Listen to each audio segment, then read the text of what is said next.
boleh gonyoh ni tak hilang apa, you pakai cat. Ini perumpamaan, please.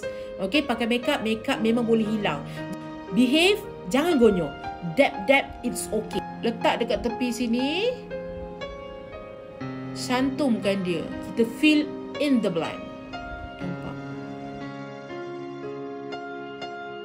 Mama pakai dekat kening.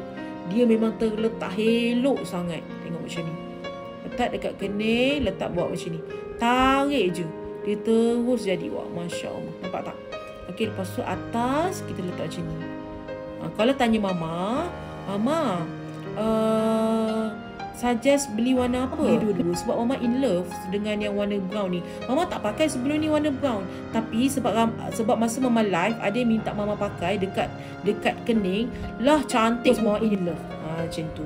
Lepas tu cepat-cepat sikat. Sebab dia cepat kering kan. Cepat-cepat sikat. Tak macam ni. Nampak tak? You guys tak payah letak concealer pun. Nampak? Tadang!